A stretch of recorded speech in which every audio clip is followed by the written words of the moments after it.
जितने भी महापुरुष हुए हैं जिनका जीवन बदला है वो प्रतिकूलताओं का सामना करते हुए या उनका दर्शन करने से ही बदला है, परंतु मेरे गृहस्थ जीवन में भक्ति की सारी अनुकूलताएं हैं, तो क्या मुझे इस जीवन में भगवत प्राप्ति नहीं होगी महाराज जी? अनुकूलता का भोग ना करो। अगर अनुकूलता को भोग करोगे तो भक्त कैसे?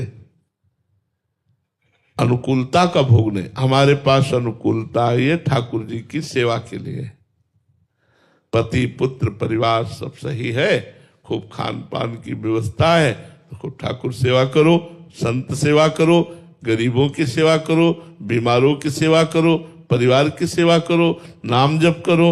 जरूरी है, प्रतिकूलता है, बड़ी कृपा है आपके ऊपर, लेकिन तैयार रहो, दिन है, रात आएगी, तैयार रहो।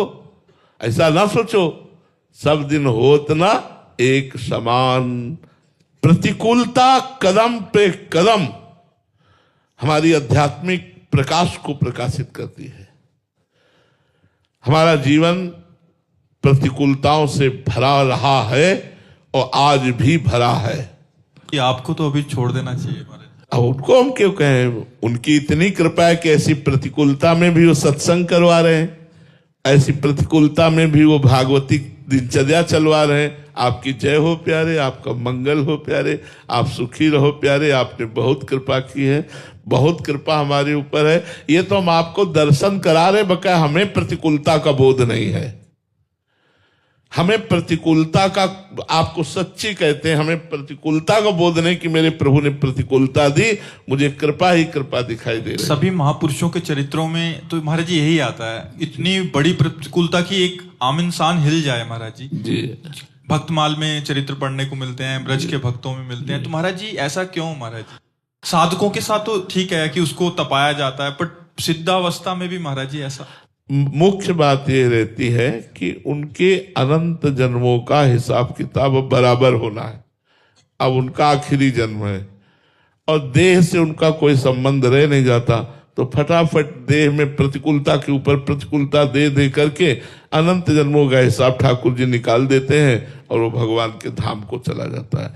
अगर हम अपने जन्म कर्मों को भोगें तो करोड़ों जन्म ले तो भी नहीं भोग पाएंगे, तो भगवान इसी जन्म में थोड़ा थोड़ा भुगता करके सब पावन करके, इसलिए बड़े बड़े महात्माओं को बड़े बड़े रोग, बड़ी बड़ी समस्या, बड़ा बड़ा दुख, वो सब पवित्र करके भगवान बुला लेते हैं। उनके सानिध्य में जो आते हैं वो तो मजे में हो जाते हैं। हाँ, स्वामी रामदास, कृष्ण परमहंस जी, विवेकानंद जी महाराज, महाराज जी उनके सानिध्यता में इतना सुख है। हाँ, उनके संकल्प में इतना दम है। वो मम भक्ति तो भोनम पुनात, लोक के लोक को पावन कर सकता है, दूसरों के रोगों को ऐसे नष्ट कर सकता है संकल्प से, लेकिन वो अपने जुकाम को भी नहीं ठीक कर पाएगा, क्योंकि वो ऐसे है, अपने लिए नहीं, अपने शरीर में सारी पीड़ा, सारे दुख, सारे भाव, और दूसरे के दुख की संभावना मात्र लगी कि दुख है, वो जान नहीं पाएगा, उसके दुख को अपने ऊपर ले लिया, वो समझ भी नहीं पाएगा।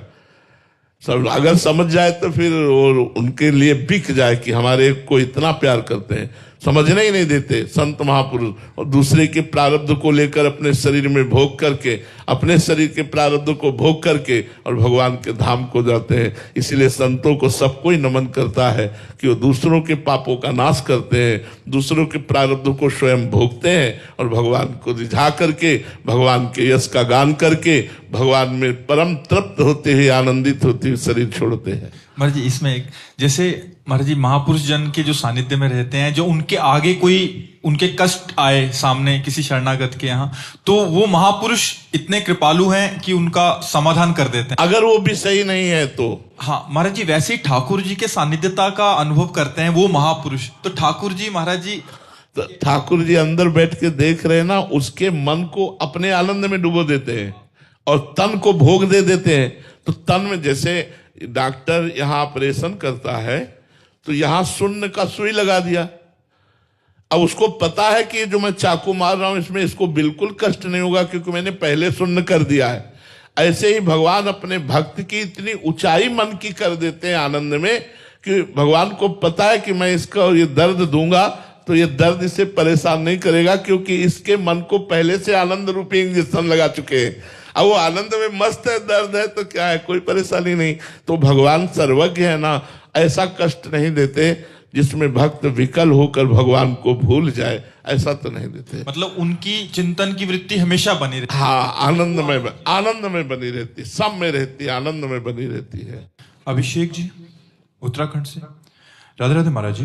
महाराज जी, साधन पक्ष और आश्रय पक्ष, एक भगवत मार्ग के साधक को कैसे पता चले कि उसके द्वारा की गई क्रिया अथवा चेष्टाएं साधन प्रधान है या आश्रय प्रधान है? जिसको ये ऐसा लगता है मेरे प्रभु के द्वारा भजन कराया जा रहा है, मेरे प्रभु ही मुझे वृंदावन लाए हैं, मेरे प्रभु ही संत समागम करवा रहे हैं, मेरे प्रभु ही मुझसे नाम जप करवा रहे हैं, मेरे प्रभु के द्वारा सब कुछ हो रहा है, वो भगवत आश्रित भक्त है। मैं ऐसा करूंगा, मैंने ऐसा किया, मैं ऐसा कर सकता हूं, ये जहां भाव है वहां अहम प्रधान साधना है, जो आगे चलकर पवित्र होगी, अभी अपवित्र है, अहम रूपी मल है।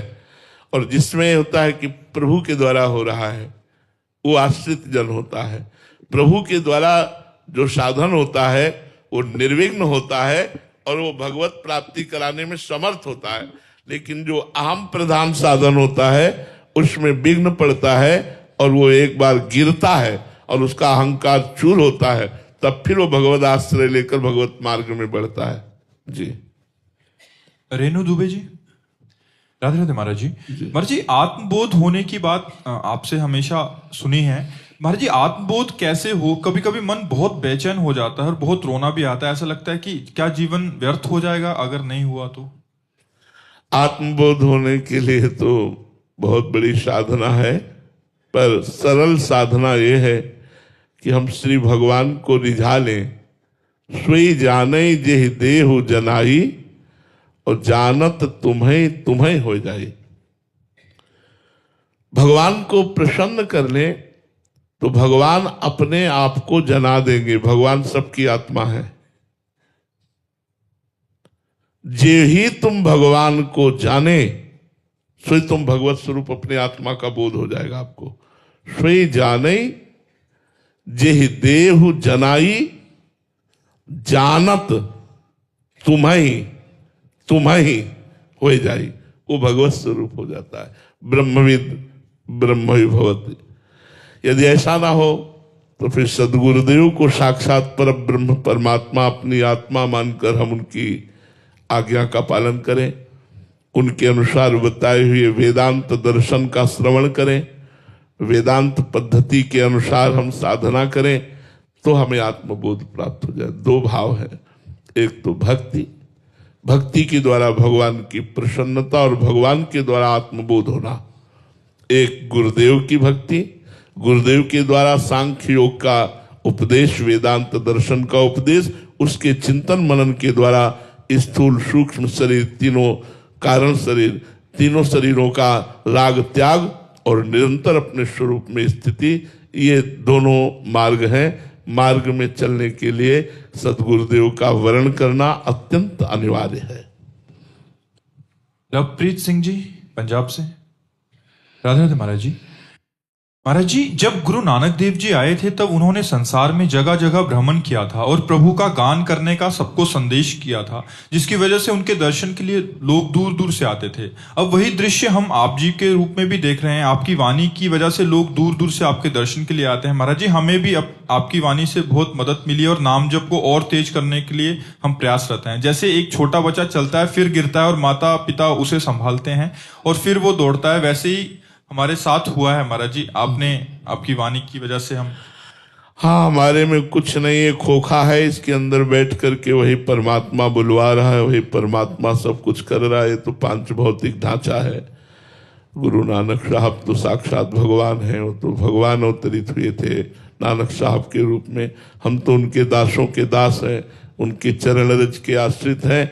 इसमें हाँ, उन्हीं महापुरुषों का प्रताप बोल रहा है, उन्हीं महापुरुषों की वाणी आकर हृदय में बोल रही। उनके समानता तो की नहीं जा सकती। जो अवतारी महापुरुष हैं वो तो साक्षात परमेश्वर हैं, परमात्मा है, अकाल पुरुष हैं। उन्हीं के आश्रित हम लोग हैं, तो उन्हीं की वाणी हृदय में आकर स्फुरित होती है और जगत मंगल करती है। इसमें मेरा कोई योग नहीं है, मेरी कोई साधना नहीं, मेरी कोई सामर्थ्य नहीं है। ये केवल उसी परब्रह्म परमात्मा करुणाशील भगवान की कृपा अपने जनों पर है, वही बुलवाते हैं, वही वाणी का प्रभाव करवाते हैं, वही ये सब कर रहे हैं। करें करावें आप सब, जने बढ़ाई दे, ये उनका स्वभाव है। मेरे में कुछ नहीं, कोई सामर्थ्य नहीं, बिल्कुल सामर्थ्यहीन हूं। अगर कोई सामर्थ्य है तो वो प्रभु हैं, प्रभु ही कर रहे हैं। नीरज बेंगलोर से। राधे राधे महाराज जी। महाराज जी, भगवत गीता में ठाकुर जी उपदेश करते हैं कि स्थित प्रज्ञ के बारे में कहा है, उसी प्रकार हम अपने जीवन में मान, अपमान, हानि, लाभ, सुख, दुख और क्रोध में भी अपने मन और बुद्धि को कैसे स्थिर बनाए रखें। देखो बच्चा, जब समता आ जाती है तब ये बात आती है। जैसे हमारी दांत से जबान हमारी कट जाए, अब हम किसको बुरा कहेंगे, क्योंकि हमारा ही दांत है, हमारी ही जबान है। तो जब ऐसे सर्वात्म भाव हो जाता है, ब्रह्म भाव हो जाता है, सब जगह एक ही परमात्मा है, वो यहां भी विराजमान, तो कोई मारे या कोई पूजे, दोनों बातों में उसका समान भाव रहता है। जब तक समता नहीं आएगी, ज्ञान नहीं होगा, शरीराभिमान रहेगा, तब तक मान अपमान का बोध होता है। बहुत जोर का इसमें जलन होती है। मान में हर्ष, अपमान में शोक। हर्ष और शोक द्वंद्व है, इसी द्वंद्व में वो पिसता रहता है, डरता है कहीं अपमान न हो जाए। अगर इस मानव देह में अभिमान करके, मान अपमान में फंस करके, भगवान का भजन न करके, संतों का आदर न करके, शास्त्र स्वाध्याय न करके, परोपकार न करके, यदि आप अध्यात्म को नहीं जानोगे तो ये सब पद प्रतिष्ठा धूल धूसरित हो जाने वाली है। जब तक जीवित हो तब तक भोग लो, मरोगे तो इसके द्वारा किए हुए कर्म शुभ अशुभ आपको पुनः नर की योनियों में डालेंगे। इसलिए जब तक ज्ञान नहीं होता तब देहाभिमान पुष्ट होता है, और देहाभिमान पुष्ट होने के कारण मान और अपमान दोनों का बोध होता है। जब ज्ञान हो जाता है या प्रेम हो जाता है तब इसका प्रभाव नहीं पड़ता। इसलिए खूब नाम जप करो, संतों का संग करो, शास्त्र स्वाध्याय करो, मनन करो। इससे धीरे धीरे अंतःकरण पवित्र होगा और आप मान अपमान से ऊपर उठने लगेंगे। रितु जी यूके से। राधे राधे महाराज जी। महाराज जी, हम कैसे पहचाने अगर भगवान हमारे सामने आ जाएं? क्या वो जैसे तस्वीर में वो सामने तो है ही, जब तक वो पहचानवाना ना चाहे तो नहीं पहचान सकते। वो तो हर समय है। काहू सो कहा जहां प्रभु नहीं, सब रूपों में है, लेकिन पहचानने वाली दृष्टि वो दे दे। कोई सूझ वाली आंख ने पहचान की, कण कण में झांकी भगवान की। वो सूझ, वो सूक्ष्म दृष्टि, वो दिव्य दृष्टि, वो ज्ञान दृष्टि, वो प्रेम दृष्टि जब तक गुरुदेव के द्वारा नहीं मिलती तब तक हम सर्वत्र विराजमान भगवान को नहीं पहचान सकते। भगवान यदि अपने को पहचानवाना ना चाहे तो कोई पहचान नहीं सकता। अगर पहचान वो देना चाहे सो ही दे सकता है। देखो, गुरु के द्वारा दृष्टि मिली नामदेव जी को, तो कुत्ते से भी विट्ठल भगवान को प्रकट कर लिया। कुत्ते में देखा विट्ठल भगवान, भूत में देखा विट्ठल भगवान। दृष्टि है, अब पवित्र हो गई तो सर्वत्र भगवान दिखते हैं। हमारी दृष्टि त्रिगुण मायामयी है, तो स्त्री दिखाई देता है, पुरुष दिखाई देता है, पापी दिखाई देता है, पुण्यात्मा दिखाई देता है, महात्मा दिखाई देता है, दुरात्मा दिखाई देता है। ये त्रिगुण मायामयी दृष्टि है। पहले भजन के द्वारा हम ज्ञान दृष्टि प्राप्त करें, भगवत दृष्टि प्राप्त करें, तब सिय राम में सब जग जानी, करो प्रणाम जोर जुग, सब जगह भगवान विराजमान है, ऐसा अनुभव हो जाएगा। रोज भगवान आते हैं आपके सामने, मिलते, लेकिन आप जान ही नहीं पाते, क्योंकि वो दृष्टि नहीं। आपको लगता है ये कुत्ता है, आपको लगता है ये मनुष्य है, ये गाय है, ये अमुक है, लेकिन भगवान आकर के मिले, ऐसा कहा। जब सब में भगवान का दर्शन होगा तब भगवान की कृपा का अनुभव होगा। तो इसलिए खूब नाम जप करो, नाम जप करो भाई। नाम जप से बढ़कर कोई साधना नहीं। नाम जप से सब प्राप्त हो जाएगा। जितना अधिक नाम जप करोगे उतने तुम्हारी दृष्टि पवित्र होती चली जाएगी। चेतन जी यमुनानगर से। राधे राधे महाराज जी। महाराज जी, इस जगत में असंख्य महापुरुष जन हैं, गुरु जी हैं, जगत गुरु इत्यादि हैं। हम भगवान द्वारा भेजी गई दिव्य आत्मा को कैसे पहचान सकते हैं? उनकी वाणी से, उनके चेहरे के प्रकाश से, या उनके कर्म से, या और कोई साधन है? ये सब बाहरी बातें हैं। चींटी में, घोर पापी में और बड़े महात्मा में आत्मा एक ही रहती, उसमें 150 ग्राम वाला कम वाला हिसाब नहीं कि चींटी में 100 ग्राम है, हाथी में 100 कुंतल है, पापी में 50 ग्राम है, महात्मा में 100 किलो, ऐसा नहीं है। आत्मस्वरूप भगवान सब में समान रूप से विराजमान है। भगवान कहीं कहीं अपने तेज को प्रकाशित करते हैं, आचार्यों के रूप में, भक्तों के रूप में, संतों के रूप में। उसकी पहचान होती है उनकी वाणी से जगत का परिवर्तन। अगर तेज की बात कहो तो संत है, रूखा सूखा खा रहे हैं, झुर्रियां पड़ी हैं, फटे पुराने कपड़े पहने, बाहरी वेश से नहीं पहचाना जा सकता कि भाई कोई तेज ऐसा नहीं। जिनकी वाणी का प्रभाव संपूर्ण दुराचार से निवृत्त करके सदाचार में प्रवृत्त कर दे, जिनके संग का प्रभाव हमारे अंदर की वासनाओं को नष्ट करके उपासना में स्थित कर दे, जिनके देखने से, जिनके बोलने से, जिनके संग से हमारी दुर्वासनाएं छूटे और भगवान प्यारे लगने लगे, वही महात्मा है, वही भगवान की विभूति है। बस इतना है, और बाहरी लक्षणों से नहीं पहचाना जा सकता। बाहरी तो नौटंकी नाटक में भी सब ऐसा ही होता है, बाहरी लक्षणों से नहीं पहचाना जा सकता। ब्रह्मानंद जी महाराज, राधे राधे महाराज जी।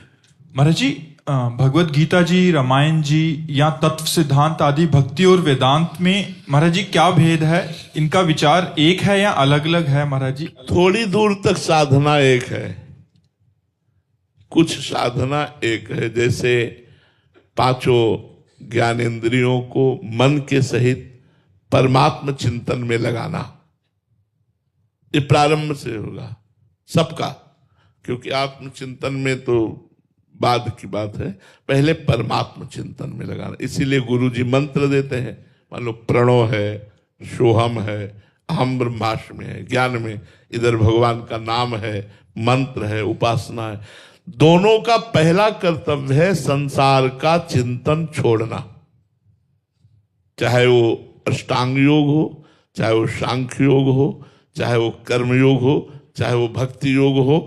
सब योगों का मुख्य कार्य है संसार का चिंतन छोड़ना। बोलो ऐसा है ना? फिर सब योगों का द्वितीय मुख्य कार्य है संसार के भोगों का त्याग करना। फिर सब योगों का तृतीय कार्य है शरीर का अभिमान भूल जाना, देहाभिमान भूल जाना। अब यहां से यात्रा अलग अलग होती है। अब एक देहाभिमान भूलता है, आत्मस्वरूपहम ब्रह्मास्मि सोहमस्मिति वृत्य खंडा, और एक भूलता है दासोहम, भगवान की रूप माधुरी में भगवान का नाम गुणगान करते हुए, ब्रह्म नहीं माया नहीं, नहीं जीव नहीं काल, अपनी ही सुधिना रही एक रहे नंदलाल। वो भगवान के प्रेम में डूबकर सब कुछ शुद्ध बुद्ध भूल गया, ये प्रेमी। और वो अहम में, मैं शुद्ध ब्रह्म में, जो अहम मैं शुद्ध ब्रह्म आत्म स्वरूप है, अपने स्वरूप में स्थित होकर चिंतन शून्य हो गया। स्थूल सूक्ष्म कारण तीनों देहों का विस्मरण हो गया। वो जीवन मुक्त महापुरुष मोक्ष को प्राप्त हो गया, वो प्रेम को प्राप्त हो गया। एक दासोहम से सिद्ध होता है, एक सोहम से सिद्ध होता है, पर कुछ दूरी तक दोनों की यात्रा एक जैसी रहती है, इसके बाद अलग अलग हो जाती है। तत्व दोनों को एक ही प्राप्त होता है। उसे प्रेम के द्वारा स्वाद लेते हैं, उसे ज्ञान के द्वारा स्वाद लेते हैं। वही आत्मा है, वही राम है, वही आत्मा है, वही श्याम है, वही आत्मा है, वही शिव है। दूसरा तो कोई, अंत में जो ऊपर चढ़ाई पर चढ़ते हैं तो फिर द्वैत नहीं रह जाता, एक रहे हो नंदलाल।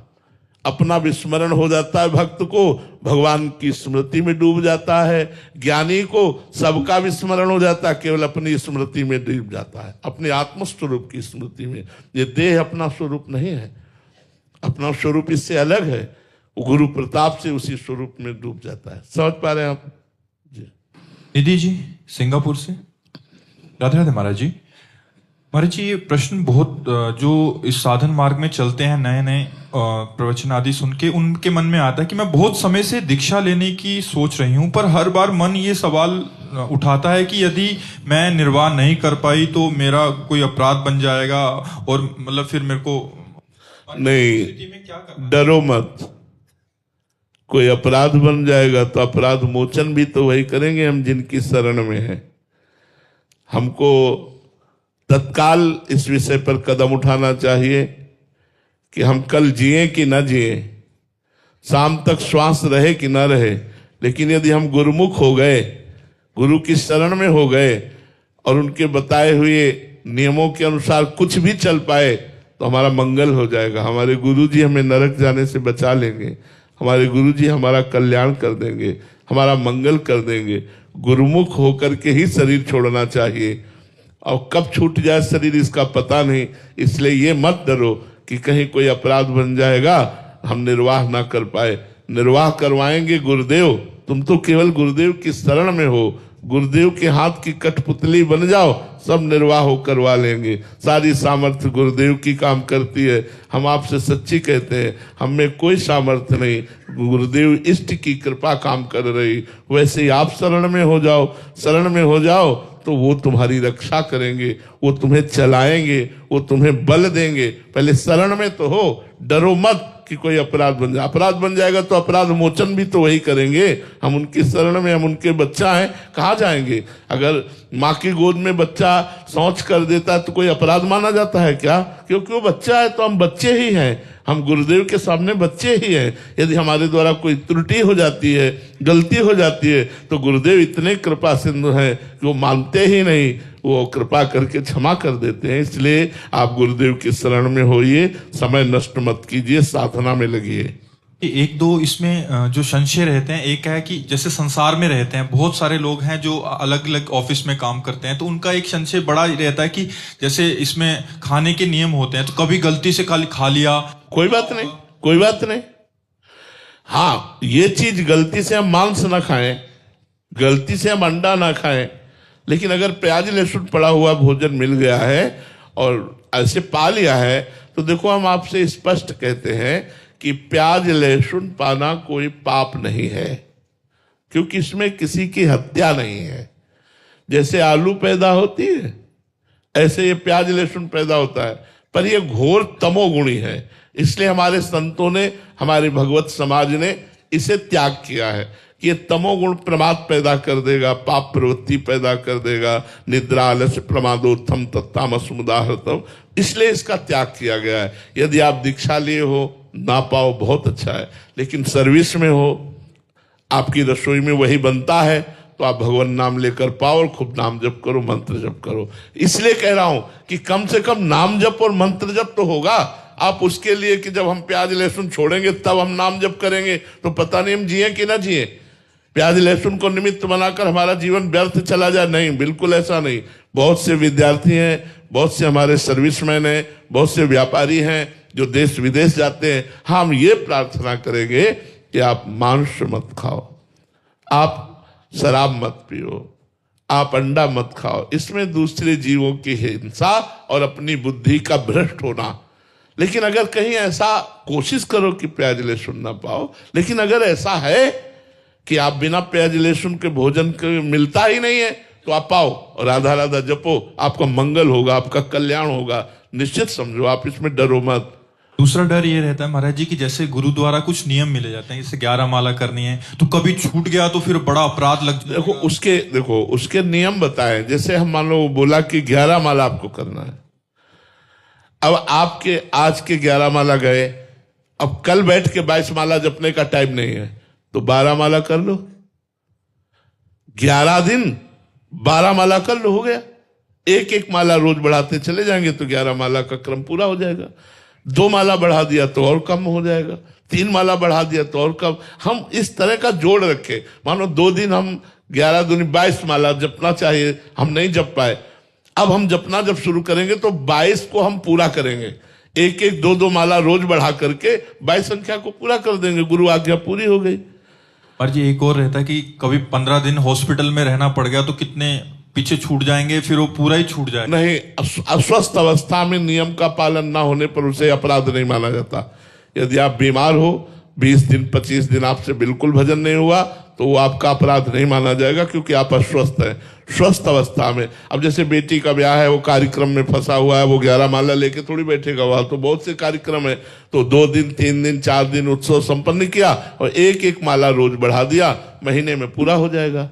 लेकिन अगर आप बीमार हैं तो आपका कोई अपराध नहीं, आप नाम जप कर सकते हैं, पड़े पड़े भगवत स्मरण कीजिए। वो नियम स्वस्थ पुरुष के लिए है, बीमार के लिए नहीं है।